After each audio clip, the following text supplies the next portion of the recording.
안녕하세요. 승리한선입니다. 자, 이번 주도 한번 가보도록 하겠습니다. 벌써 1월 마지막 주네요.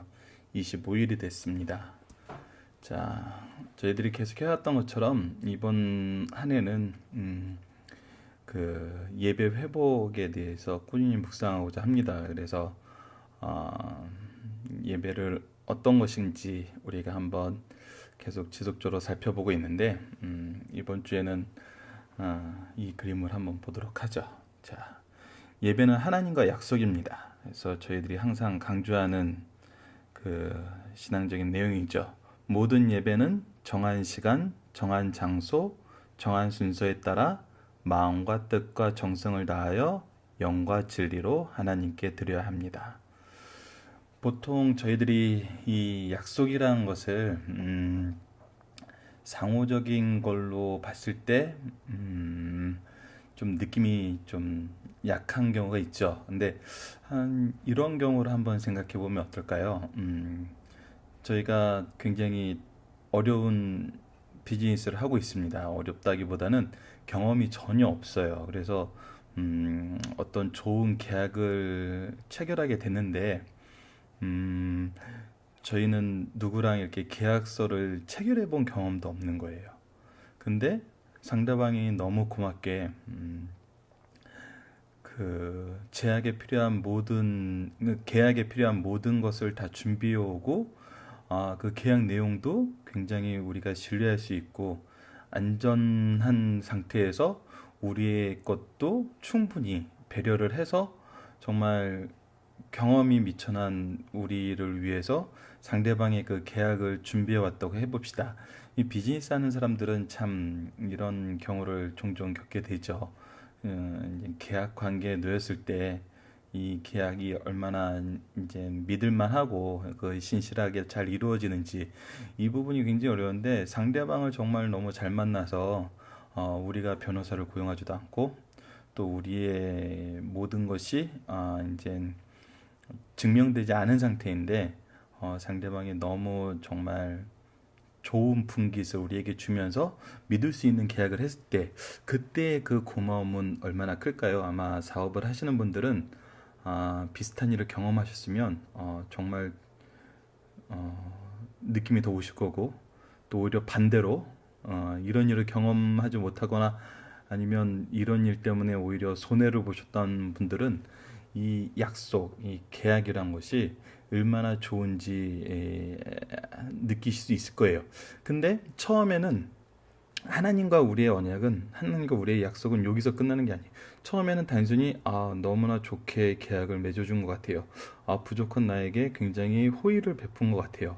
근데 딱 알고 나서 보니까 좀 더 살펴봤더니 그 계약을 내가 도저히 실행할 능력이 안 되는 거예요. 어떻게 할 수가 없는 거예요. 그 물건을 약속한 기일 내에 줘야 되는데 그 물건을 도저히 지금 내 환경에서는 생산할 수가 없는 거예요.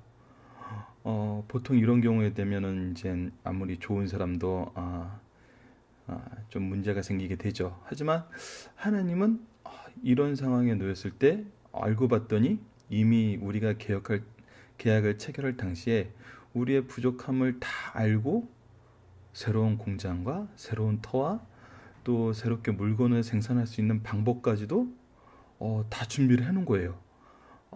이게 지금 뭐 일반적으로 사람들이 생각할 때는 이거는 좀 말이 안 되는 거죠. 아무리 뭐 한국에서 이렇게 상생 협력을 얘기하고 아무리 그 이 협력체가 잘 돼 있는 독일 같은 경우라도 이거는 좀 어려움이 있죠. 뭐 얼마 전에 다큐를 통해서 이 아스피린을 만드는 회사에서 자기들이 직원 훈련을 자기 회사에서 필요한 것보다 10배 이상 가까이 직원을 뽑아서 훈련을 시킨다 그러더라고요.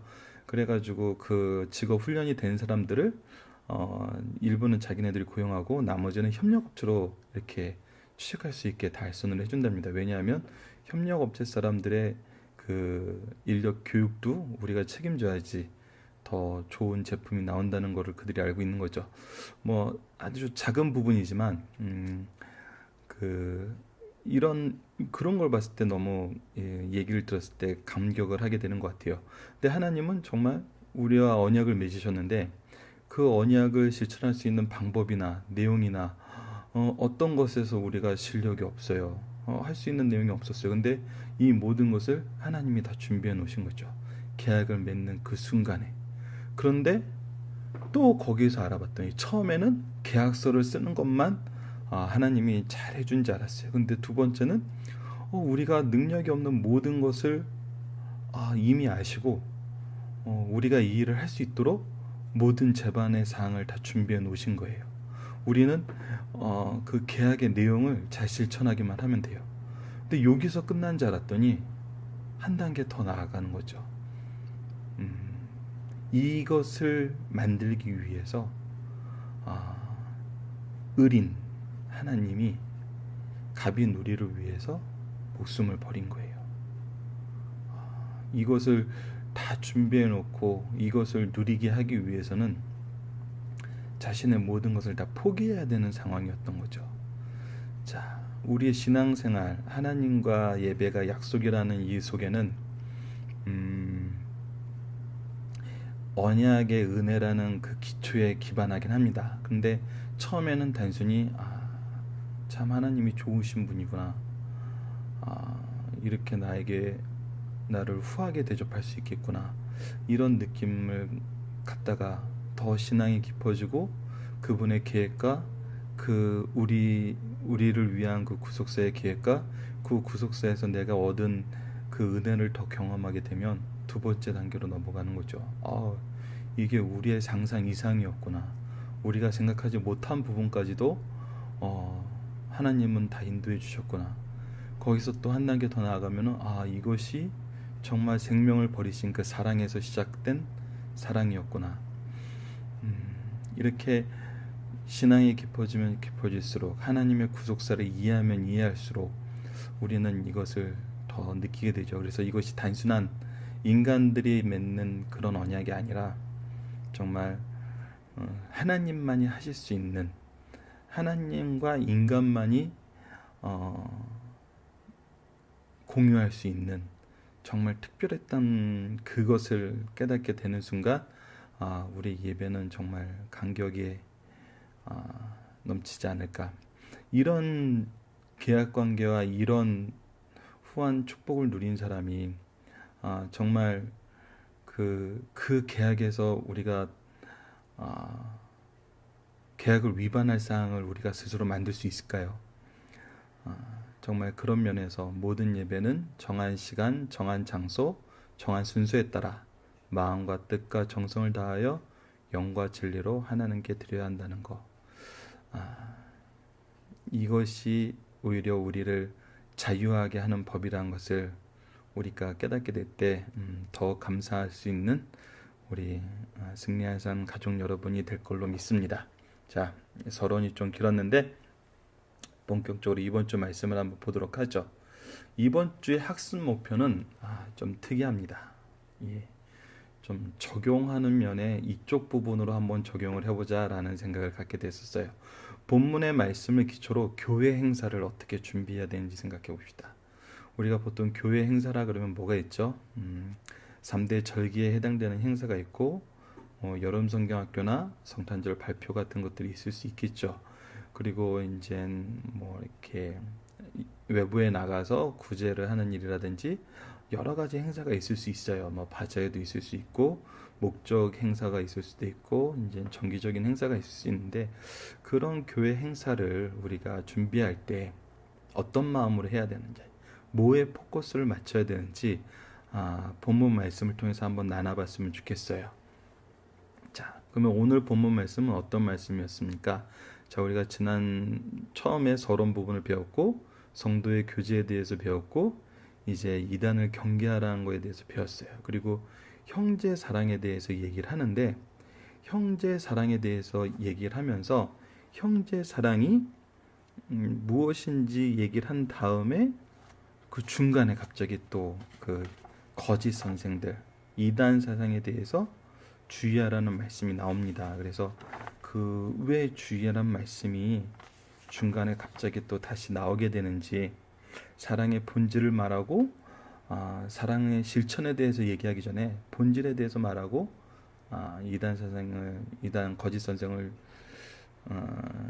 주의하라는 말씀이 나와요. 그 부분에 대해서 오늘 우리가 이제 상고하게 됩니다. 이 두 가지 말씀을 통해서 다시 한번 교회 행사를 준비하는 승리하는 삶 가족분들은 대개 교회에서 이렇게 좀 많은 봉사의 수고를 하고 있는 걸로 알고 있어요. 그래서 그 봉사의 수고가 이루어지는데 또 이것이 또 구체적으로 교회 어떤 행사하고 연결됐을 때 어떻게 준비해야 될지 한번 생각해보는 시간을 갖도록 하겠습니다.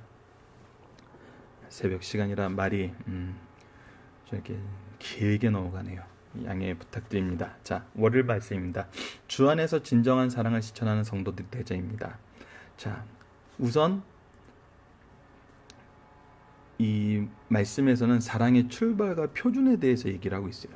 사랑의 출발은 하나님께로부터 나온 것이고 표준은 자기를 주는 사랑이에요.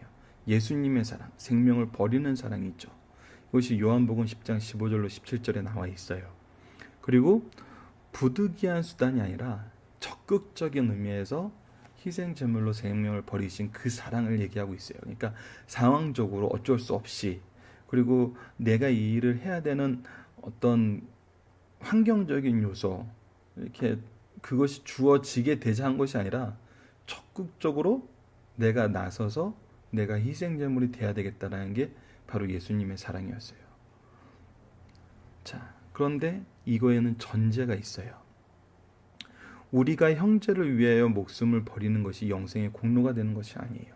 그 형제가 우리가 사랑을 해서 우리가 목숨을 버려서 사랑을 했는데 그 형제가 그로 인해서 예수님을 발견하고 영생을 얻게 됐어요. 그렇다면 우리가 이 사람이 영생을 얻는데 공로자가 된다?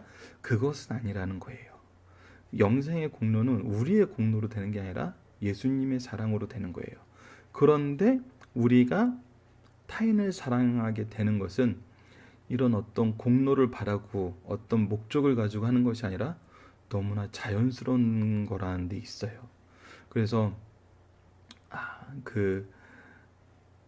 이 자연스러운 거라는데 이것이 저절로 일어나는데 나라는 의미에서 정말 예수님을 사랑하는 사람이 형제를 사랑할 수 있다는 그 말이 이루어지는 거거든요. 그래서 사도행전 20장 35절 말씀을 한번 보도록 할게요.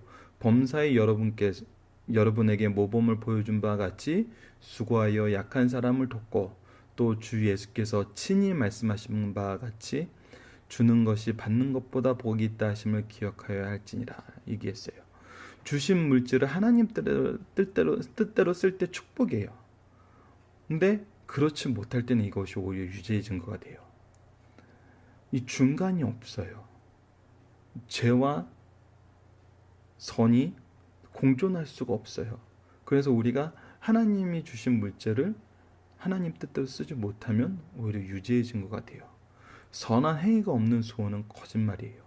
말로만 하는 사랑은 거짓이라는 거죠. 근데 이것은 사랑적인 면만 그런 것이 아니라 신앙적인 면에서도 그래요. 자, 신앙적인 면에서도 이는 중요해요. 사도신경을 우리가 신앙으로 고백했어요. 입으로 고백했죠.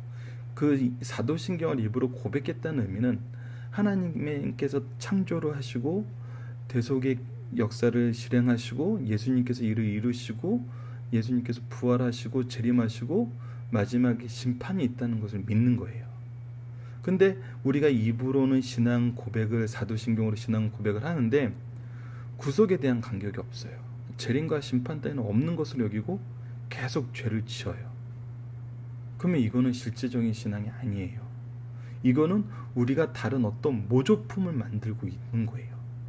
그리고 이 모조품을 가지고 능력을 바란다는 것은 우상 숭배와 마찬가지예요. 이것이 거짓 선생들과 연결이 돼요.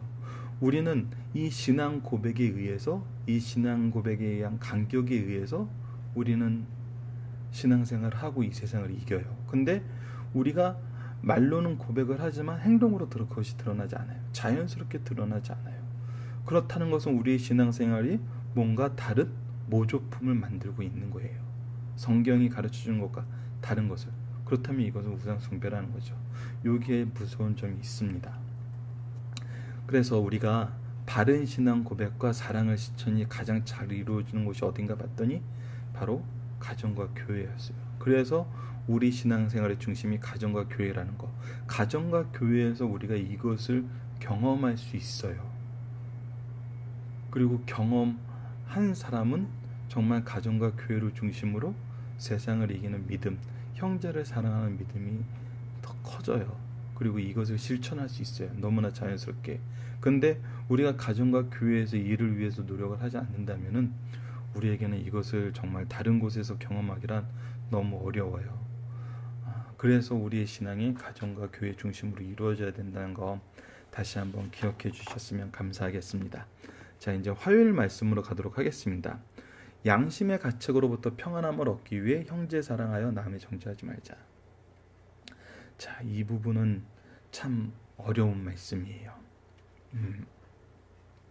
형제를 사랑하고 있다고 자신 있게 말하는 것은 결코 쉬운 일이 아니에요. 내가 자신 있게 형제를 사랑하고 있다.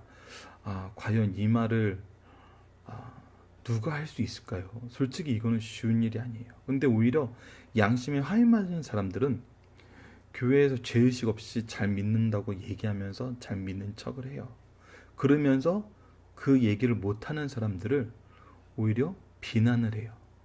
그럴 때 오히려 순진한 성도들은 죄의식을 강하게 느끼고 쉽게 말하지 못해요.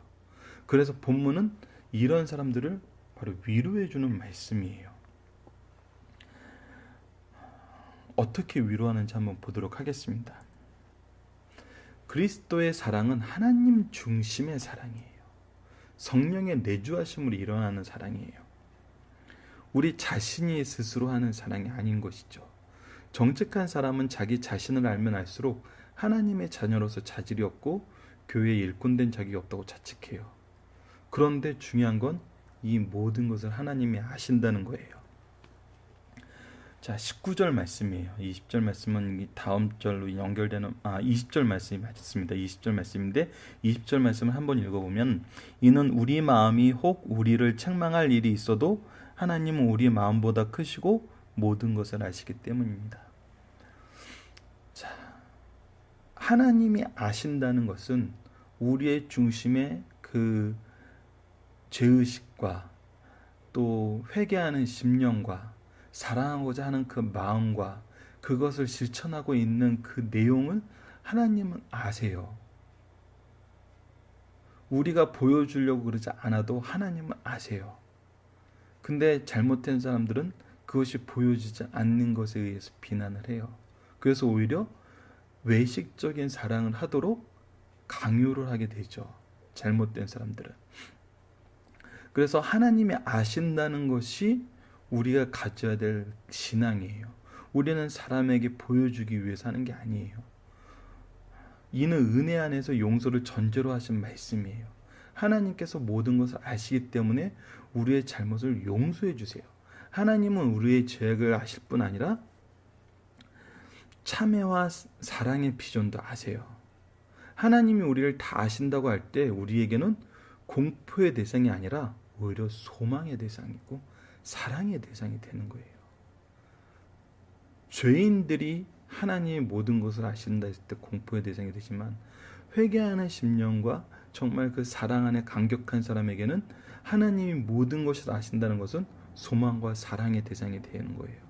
그래서 두려워서 피하기보다는 담대하게 나아가 그 앞에 부복하게 되고 그로 인해서 은혜를 받게 돼요. 그러면 하나님은 나의 연약과 부족을 보충해 주시고 온전케 하세요. 이 부분이 바로 로마서 38장 31절로 34절 말씀이에요. 한번 읽어보도록 할게요. 그런즉 이 일에 대하여 우리가 무슨 말을 하리요? 만일 하나님이 우리를 위하시면 누가 우리를 대적하리요? 자기 아들을 아끼지 아니하시고 우리 모든 사람을 위하여 내어주시니가 어찌 그 아들과 함께 모든 것을 우리에게 주지 아니하시겠느냐? 누가 능히 하나님께서 택하신 자를 고발하리요? 의롭다 하신 이는 하나님이시니 누가 정죄하리요? 죽으실 뿐 아니라 다시 살아나시는 이는 그리스도 예수시니 그는 하나님 우편에 계신 자요 우리를 위하여 간구하는 자신이라. 하나님께서 우리에 대해서 모든 것을 아시고 우리를 의롭다 하셨어요.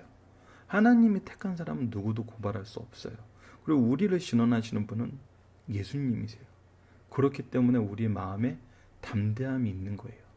이 말씀으로 우리를 신앙 안에서 죄의식을 느끼고 부끄러워하는, 정말 바르게 믿는 사람을 위로하고 계세요.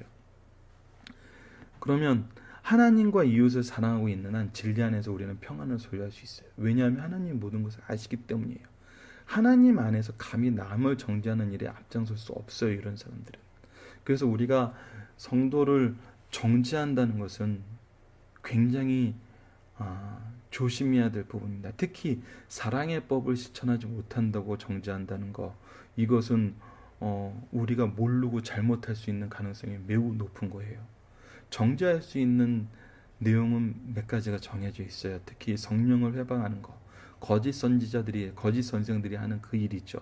예수님에 대한 믿음을 부인하게 하거나 그 믿음을 변형시켜서 잘못된 믿음으로 가게 하는 것, 이것을 정죄하는 것이죠. 하지만 우리가 사랑의 법에 실천을 못하고 있다고, 이것은 정죄하는 것이 아니라 오히려 위로를 하고 이 말씀으로 더 굳건하게 서게 해서 정말 성령의 힘으로 쓰는 그 시기까지 우리가 기도와 그 협력으로 함께하는 것이죠. 왜냐하면 하나님의 사랑 안에 있는 사람들은 이 마음이 있기 때문이에요. 자, 이 부분을 잘 기억해 주시기 바랍니다. 이제 수요일 말씀으로 넘어가도록 하겠습니다. 주 예수를 믿으라와 서로 사랑하라는 말씀은 따로 지키는 것이 아니라 하나의 행위다.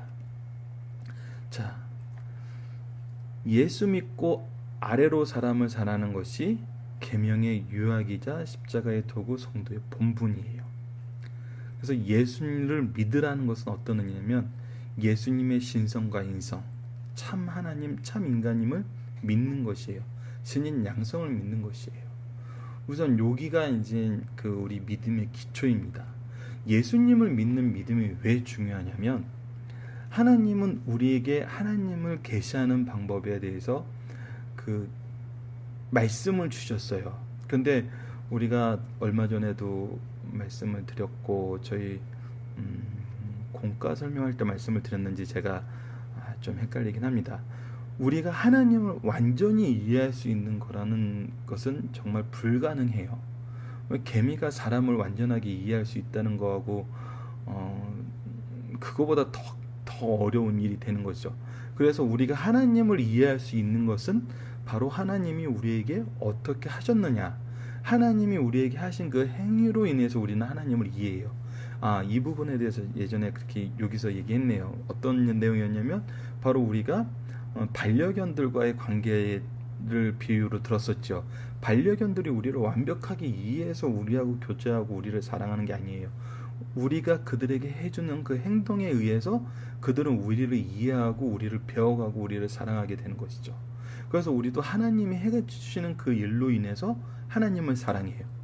그런데 그 이상 우리가 이해할 수가 없었어요. 하나님의 사랑에 대해서, 하나님의 계획에 대해서 믿음으로 바라보긴 했지만 그것을 경험할 수 없었어요. 근데 이것을 우리가 직접적으로 경험하게 된 그 사건이 무엇이냐? 바로 예수님이 이 땅에 오신 거예요.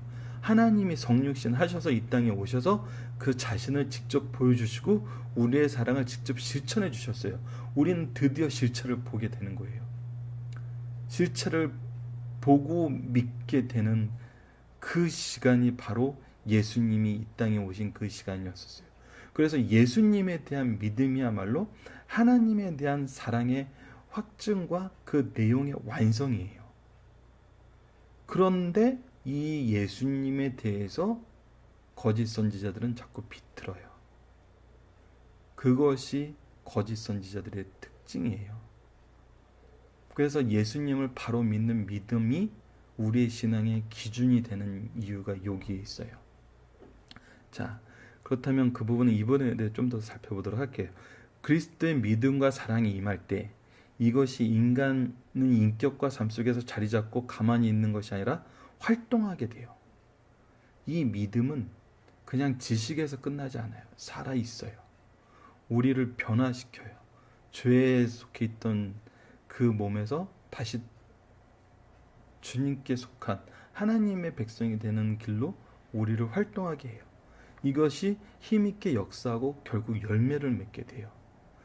예수 믿는 것과 형제 사랑하는 것은 분리되지 않으며 믿으면 곧 사랑하게 돼요. 누군가를 사랑한다는 것은 그리스도의 영적 교통을 통해서만 나올 수 있기 때문이에요. 즉 예수님을 사랑하게 하는 것은 예수님이 우리를 먼저 사랑하신 것이고 그 사랑이 우리로 하여금 예수님과 주위 사람들을 사랑하게 하는 거예요. 그래서 하나님의 계명을 지키는 결과는 어떻게 될까요? 신자가 하나님과 더불어 연합되었다는 행복감을 느끼게 돼요. 바로 하나님과 연합하게 되는 거예요. 그리고 이 연합이 성령님께서 주님을 향한 믿음과 사랑할 수 있는 은혜를 주심을 알게 돼요. 이 연합을 통해서 우리가 스스로 또 하는 것이 아니라 성령님께서 주님을 향한 믿음과 사랑할 수 있는 은혜를 베풀어 주세요. 이것이 바로 우리 사랑의 계명의 결과예요. 자, 이번 주에 나타나 있는 그림이 바로 이거예요. 예수님의 사랑 안에 있는 사람, 예수님의 십자가를 바라보고 있는 사람들은 자연스럽게 형제와 함께 사랑을 하게 돼요. 그래서 이것이 하나의 행위라는 거. 사도 바울도 이 부분에 대해서 고백을 했어요. 고린도후서 5장 14절에서 15절이에요. 그리스도의 사랑이 우리를 강권하시는도다. 우리가 생각하건대 한 사람이 모든 사람을 대신하여 죽었은즉 모든 사람이 죽은 것이라. 그가 모든 사람을 대신하여 죽으심은 살아있는 자들로 하여금 다시는 그들 자신을 위하여 살지 않고 오직 그들을 대신하여 죽었다 다시 살아나시는 이를 위하여 살게 하심이라. 예수님을 위해서 사는 삶은 형제를 사랑하는 삶이에요. 이것이 바로 우리를 강권하시는 예수님의 사랑인 것이죠. 자, 이 사랑을 소유한 승리한 삶 가족 여러분들 되시길 바랍니다. 자, 이제 목요일 말씀부터 월요일부터 수요일까지는 이 사랑의 실천에 대해서 얘기를 하고 있어요. 그리고 목요일부터 토요일까지는 이 사랑의 내용에 대해서 얘기한 다음에 사랑의 본질에 대해서 얘기한 다음에 이제 거짓 영을 분별하라는 얘기를 하고 있어요. 자, 그 내용을 보도록 하겠습니다. 신앙이란 무엇입니까? 예수님을 바로 알고 바로 믿고 바로 고백하여 말씀에 순종하는 사람이에요. 사도 요한은 사랑의 본질에 대해서 논의하고 사랑의 실천을 전개하기 전에 이 마귀의 영을 분별하는 것을 강조하고 있어요. 그렇다면 마귀의 영을 어떻게 분별할까요? 우리가 좀 어려운 부분이 뭐냐면 이 마귀의 영도 우리에게 감동을 준다는 거예요.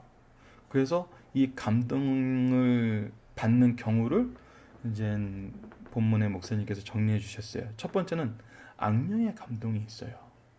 거짓 선지자가 감동을 주는 경우가 있어요. 데살로니가 후서 2장 9절로 10절을 보면은 악한 자의 나타남은 사탄의 활동을 따라 모든 능력과 표적과 거짓 기적과 불의의 모든 속임으로 멸망하는 자들에게 있으리니 이는 그들이 진리의 사랑을 받지 아니하며 구원함을 받지 못함이라. 이들도 활동을 해요. 그리고 사람들의 마음에 감동을 줘요. 근데 이것이 잘못된 거예요. 속이는 거예요. 그리고 우리가 두 번째는 육신적, 감정적 감동을 느껴요. TV나 드라마 또는 강연 등을 통해서 감동을 느끼죠. 세 번째는 성령의 감동이에요. 성령의 감동이라는 것은 철저하게 말씀과 기도를 통한 성령의 감화 감동이에요. 이 감동을 느낀 사람은, 이 감동을 소유한 사람은 늘 말씀과 기도로 삶을 유지하고 하나님 뜻을 따르는 삶을 살아요. 자, 이제 교회에서 보면은 성령 말씀과 기도를 통한 성령의 감화 감동은 가르치기 어려워요. 전해주기 어려워요. 정말 그 죄의 때를 계속 벗겨내는 작업을 해야 돼요. 그래서 쉬운 방법을 가는 경우가 있어요. 거짓 선지자들의 길을 가요. 그들이 쉽게 느낄 수 있는 것들로 각색해서 만들어요. 때로는 TV나 드라마처럼 그냥 그 감각적인 감동을 주기 위해서 노력하는 경우도 있어요. 근데 이것은 주의해야 된다는 거예요. 그리고 이런 것들은 우리가 지금 현대에만 있는 것이 아니에요. 거짓 선지자는 항상 있었어요. 모세 때도 있었고 왕정 때도 있었고 초대교회도 있었어요. 근데 우리가 더욱더 주의해야 되는 것은 이러한 것들이 더 커져가고 교활해진다는 것에 대해서 우리가 주의를 해야 돼요. 거짓 선지자는 항상 있었어요. 그래서 우리는 더욱더 성령의 감동에 대해서 잘 알아야 돼요. 그리고 이를 위해 말씀과 기도를 통해서 성령의 감화와 감동을 받아야 돼요. 늘 말씀과 기도로 삶을 유지해야 돼요. 이것이 승리의 삶이 항상 말씀 연구를 강조하는 이유예요. 교회가 말씀과 기도로 세워져야 된다고 많은 신앙의 선배들이, 우리의 신앙의 선조들이 강조한 이유예요. 이것을 지키는 교회가 되기 위해서 저희들이 이렇게 훈련을 받고 있는 거예요. 그래서 거짓 선지자들은 항상 있어 왔다는 것도 우리가 잊어서는 안 돼요. 자, 이제 금요일 말씀으로 넘어가도록 하겠습니다. 영들을 시험하는 기준에는 어떤 것들이 있는지 한번 살펴보도록 하겠습니다. 자, 다시 한번 신앙이란 무엇인지 설명하고 있습니다. 예수를 바로 알고 바로 믿고 바로 고백하여 말씀에 순종하는 사람이에요. 그렇다면 예수님을 바로 안다는 건 무엇일까요? 참신, 참사람, 신인 양성, 성육신을 믿고 동정녀의 탄생을 믿는 거예요. 그것을 알고 믿는 거예요. 그리고 구속사랑을 바로 믿는 거예요. 성경대로 오시고 사시고 죽으시고 장사되시고 부활하시고 승천하시고 심판을 위해 재림하신다는 것. 이젠 재림주로 오실 때 모든 사람이 심판을 받고 믿는 자들은 심판 없이 하나님의 준비하신 천국으로 이르게 되지만 믿지 않는 자들은 자신의 죄를 스스로 자복하고 심판을 받아들일 수밖에 없는 그 심판이 있다는 걸 믿는 거예요. 그래서 우리가 대조적으로 볼 때 하나님의 영이 있으면 이것을 대적하는 적그리스도의 영이 있어요. 하나님의 영은 성령이에요.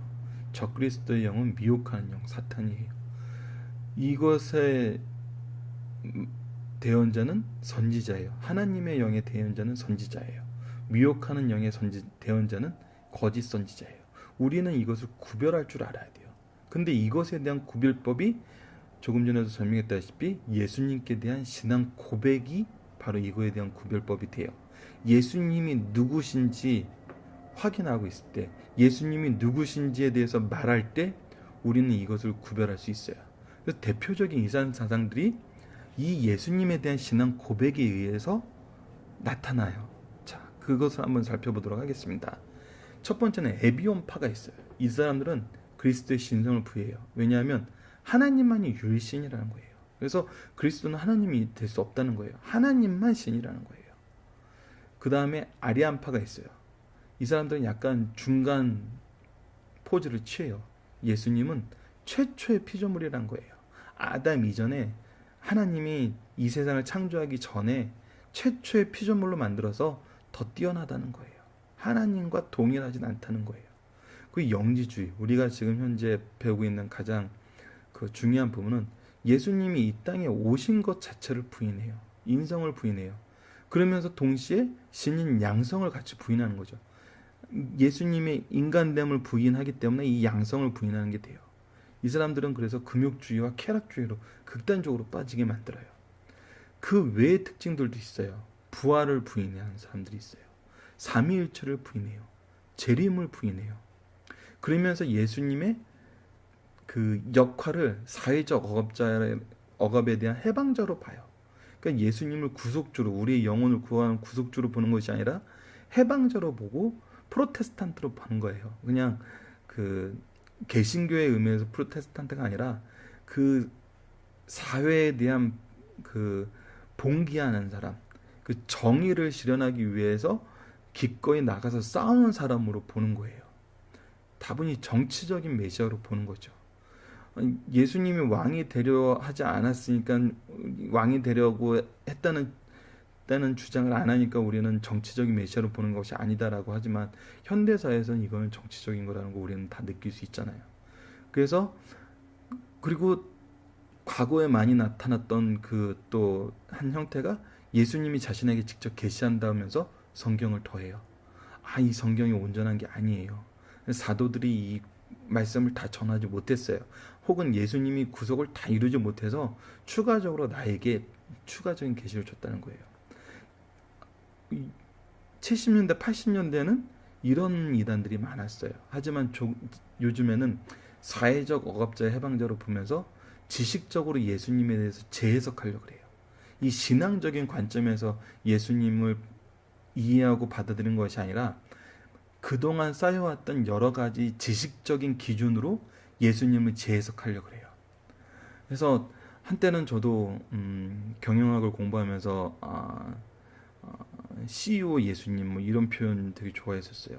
한때 한국 기독교가 그 경영학적인 기법을 도입해가지고 예수님을 해석하려고 할 때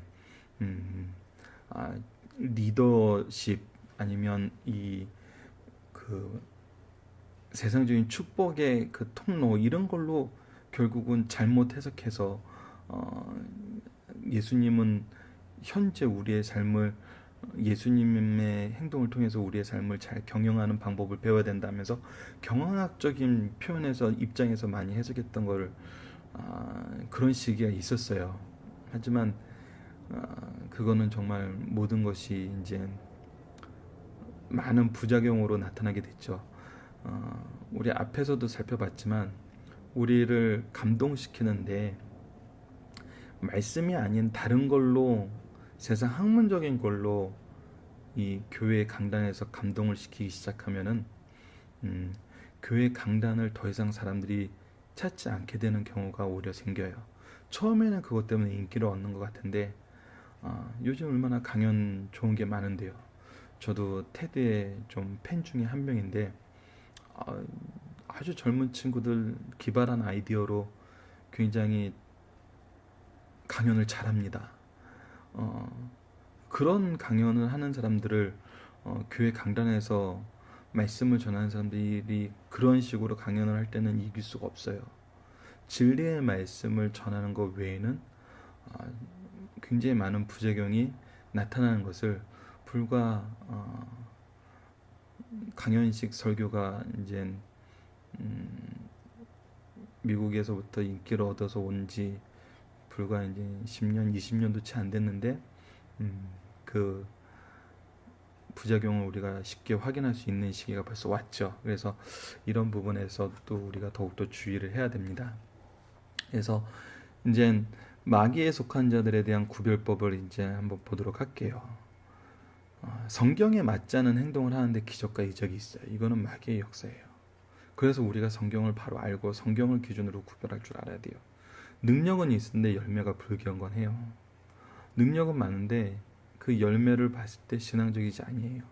그걸로 인해서 영적으로 고통당하고 오히려 상처받는 영혼이 생겨요. 그렇다면 이거는 우리가 주의해서 봐야 돼요. 중생한 성도의 심령에 불안과 공포를 주고 뒤숭숭하게 해요. 아까 얘기했다시피 죄의식이 있고 자신의 부족함을 깨달은 성도들을 오히려 불안하게 하고 공포를 줘서 뒤숭숭하게 해요. 공포를 주고 뒤숭숭하게 한 다음에 잘못된 것을 주면은 그것에 의해서 미혹될 수가 있어요. 이런 사람들은 오히려 하나님의 역사를 방해하는 사람이죠. 그래서 우리 신앙의 선배인 바클레이는 이런 얘기를 했어요. 진리보다 자신의 인기에 더 흥미를 가져요. 성경에서 사람들이 좋아하는 말만 고르거나 성경이 아닌데 사람들이 좋아하는 말을 만들어 전해요. 그리고 개인의 이익에 더 흥미를 느껴요.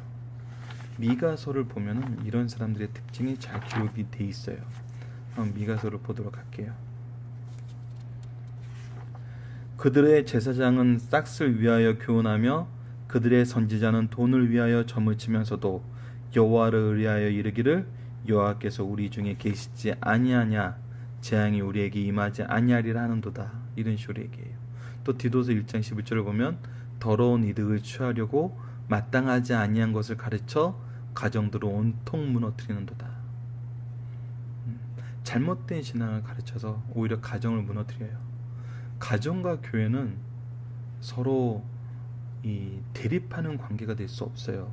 신앙 안에서 바른 신앙을 가지고 신앙생활을 하면은 가정과 교회는 서로 호환을 하고 서로 보호해주고 키워줘요.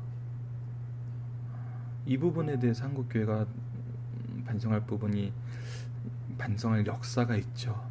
예. 그리고 이들은 대개 개인 생활이 방탕해요. 그러면서 늘 평화를 풀어줘요. 세상이 좋아하는 사람들이에요. 하지만 세상이 좋아하는 거는 우리가 주의해 봐야 될 필요가 있어요. 자, 이제 토요일 말씀을 가도록 하겠습니다. 거짓 선지자에게 속한 자는 누구며 그 특징은 무엇인가? 자, 한 절 한 절 보도록 하죠. 자녀들아, 너희는 하나님께 속하였고 또 그들을 이겼나니 이는 너희 안에 계신 이가 세상에 있는 자보다 크심이라. 이미 승리가 약속돼 있어요. 그래서 담대하라는 거예요. 이 거짓 선지자들의 특징에 대해서 얘기한 다음에 이제 그들에 대해서 걱정하지 마라. 너희들은 그들을 이겼다. 승리가 약속됐다는 승리의 선언을 먼저 해주세요. 그리고 4장 5절을 보면은 그들은 세상에 속한 거로 세상에 속한 말을 하며 세상이 그들의 말을 듣느니라. 이들의 특징은 세상이 좋아한다는 거예요. 세상에 속한 자들은 세상을 사랑하고 신앙생활도 말씀 중심이 아니라 세상적으로 해요.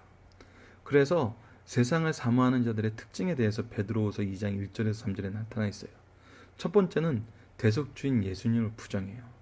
구속을 제한하거나 예수님이 완성한 게 아니라니까, 그런 구속이 아니라니까, 그러면서 제한하거나 비틀고 부정해요. 그리고 그들의 주장은 탐심을 위해 지은 말이에요. 성경이 기준이 아니라 자신들의 철학이나 연구가 중심이에요. 통일교의 원리강론 같은 경우는 대표적이죠. 성경을 믿는 것이 아니라 성경도 믿어요. 하지만 이 원리강론이 더 중요한 거예요. 몰몬교 같은 경우도 그래요. 성경을 믿어요. 하지만 그들의 몰몬경이 더 중요해요.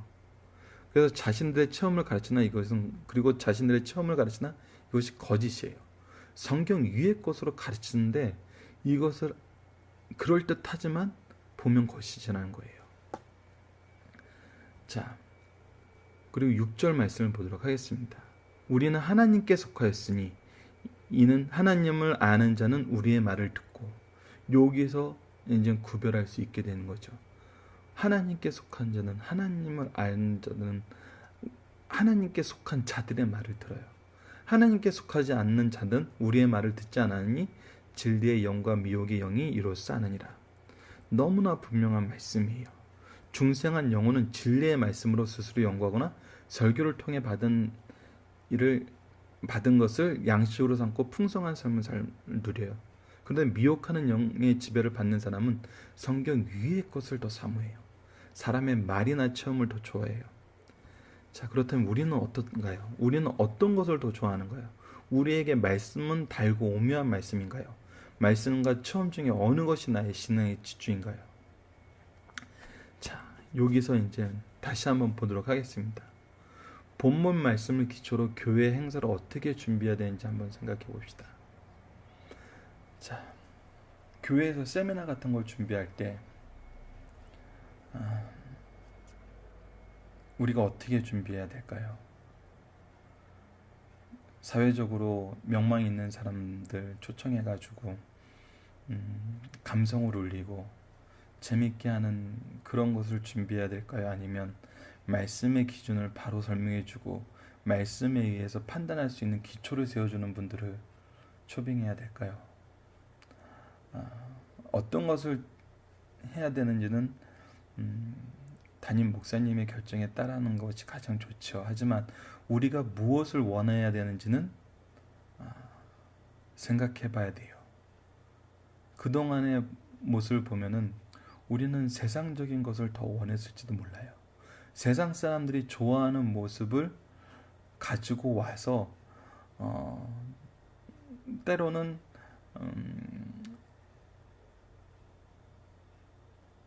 그 취지는 좋아요.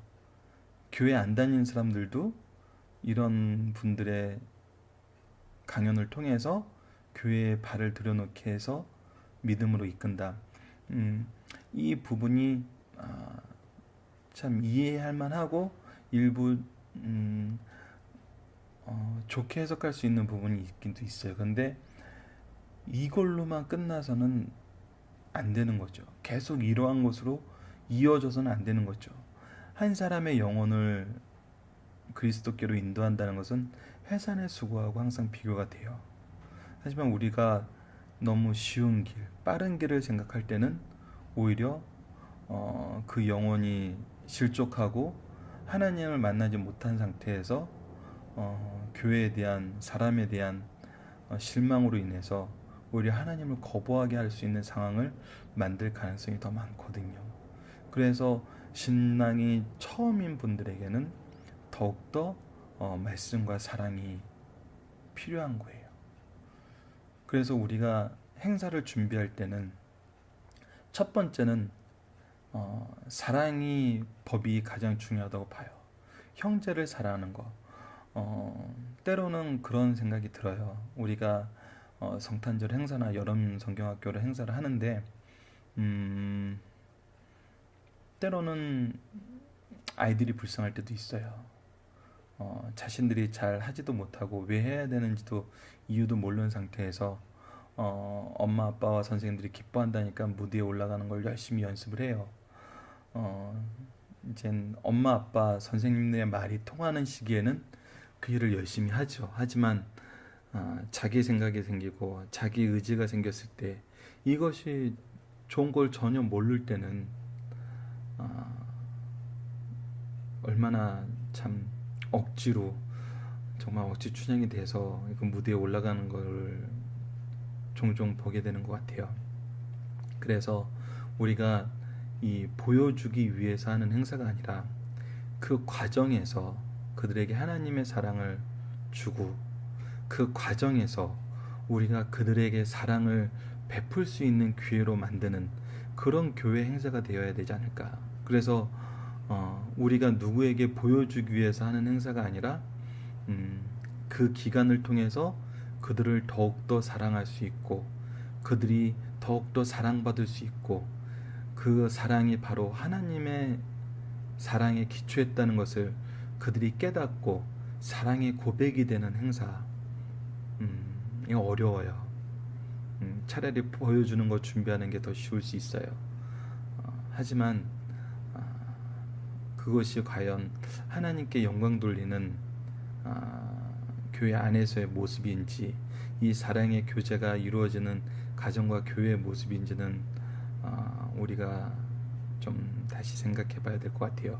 그리고 우리가 교회에서 말씀을 가르치는 여러 가지 제도적인 것과 여러 가지 내용적인 면에서 우리는 무엇을 원하고 있는지, 말씀에 대한 갈급함과 이 말씀이 달고 오묘함을 느끼고 있는지, 아니면 우리의 감성을 두들겨 줄 수 있고 드라마보다 더 드라마틱한 그런 내용을 원하고 있는지는 아닌지.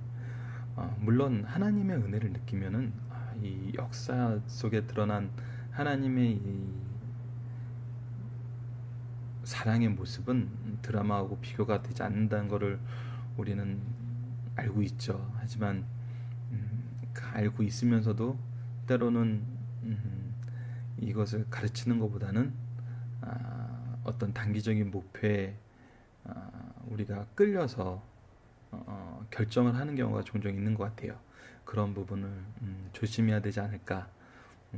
그리고 다시 한번 이것이 교회 행사라는 것이 정말 쉽지 않다는 것, 그 안에서 우리가 물질적인 통계적인 수치보다는 영적인 그리고 하나님의 구속사적인 그 수치를 볼 수 있는 영적 눈이 생기지 않으면은 정말 우리 아이들은 이 일을 위해서 정말 힘들어하고 이 일을 위해서 봉사하는 사람들은 점점 그 의미를 잃어가지 않을까. 그런 생각이 들어서 한번 이 주제로 말씀을 나눴으면 해가지고 학습 목표를 잡았습니다. 자, 이제 다음 주는 자, 형제를 사랑하라는 말씀이 계속 연장이 되고 이제 결론 부분 5장으로 넘어가게 됩니다. 앞으로도 계속 기도해 주시면서 함께 말씀을 나누는 승리한 삶 여러분들 되시기를 간절히 바라고 기도합니다. 감사합니다.